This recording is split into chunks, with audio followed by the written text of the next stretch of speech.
Welcome back to part 2 of What If Janemba Was Canon. Last video we left off with King Yemma entrusting the new Janemba to the Z-Fighters as they left Otherworld. When they got back to Earth, it seemed like the rest of the undead were cleared out, so they went back to Capsule Corp. And everyone was shell-shocked. Just who is this guy? Gohan gets everyone together and explains what happened in Otherworld. Bulma actually feels bad for Janemba. He was forced to take in all that evil energy against his will.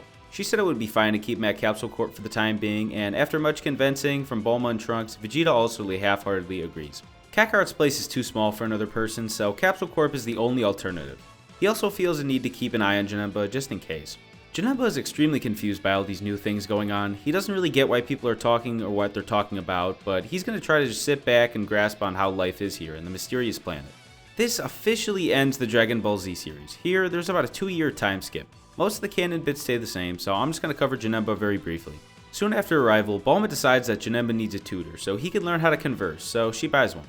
So besides schooling, Janemba seems to have a lot of free time, so he soon becomes friends with Trunks and eventually Goten. They went on all types of adventures, and due to their childlike behavior, they became quite close. But Janemba also bonded with others. For one, he really likes sparring with Goku.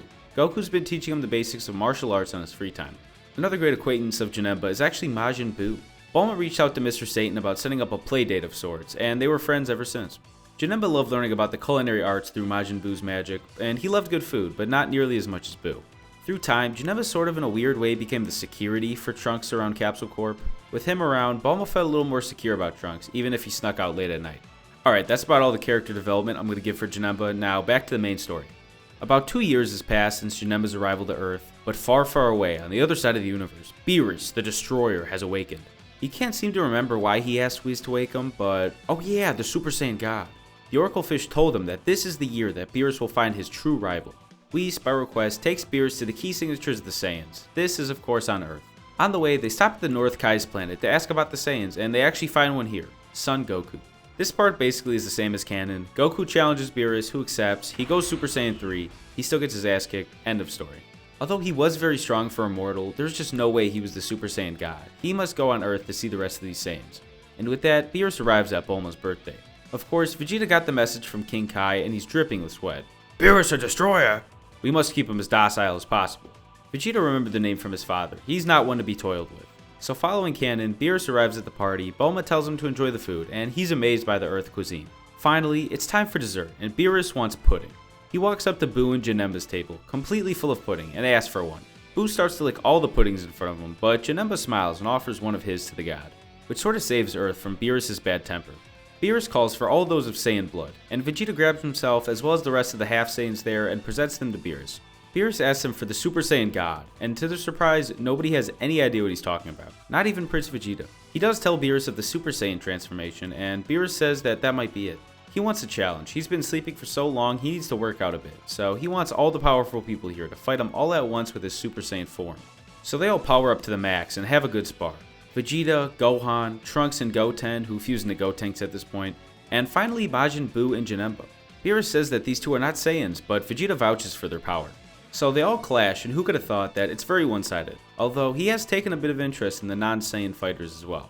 By this time, Goku arrived back on Earth, and is very surprised that Earth's best fighters were all bested. Beerus had a bit of fun, but he's very disappointed. No way any of those forms were Super Saiyan God. Bulma drunkenly says that they should just ask Shenron about the Saiyan legend, and that they do. Shenron is summoned, and tells the group of the legend of the Super Saiyan God, and how to summon it. The team determined that Goku should be the one to undergo the ritual. The rest goes pretty much like canon. Vegeta, Gohan, Trunks, Goten, and the pregnant Videl get together to summon the Super Saiyan God. Goku has truly ascended. The battle ensues, and Beerus pushes Goku to his limits. He tries hard to defeat Beerus and uses all the tricks up his sleeve, but it's to no avail. Beerus eventually defeats Goku, and he falls to the ground. Beerus is actually pretty happy about how powerful Goku got, but it's actually not the end of the fight. Surprisingly, Janemba goes over to Goku's body, who's fading in and out of the Super Saiyan God form.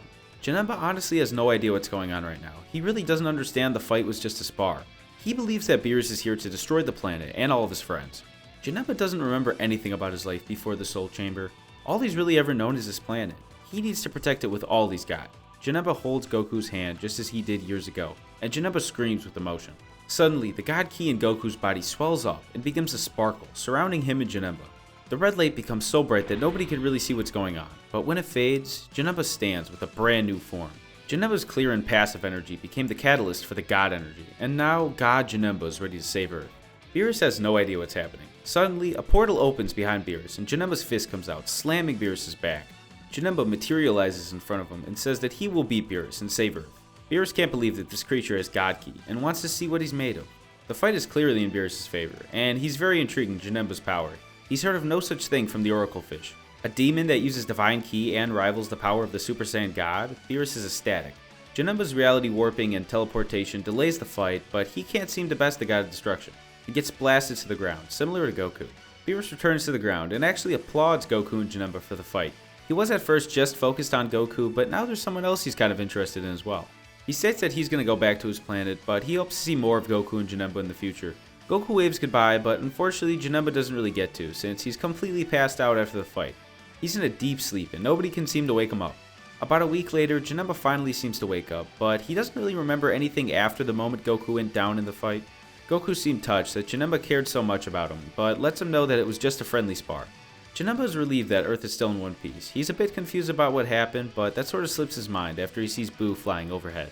He gets excited and flies away to go hang out with Boo. But someone who's not so excited is Vegeta.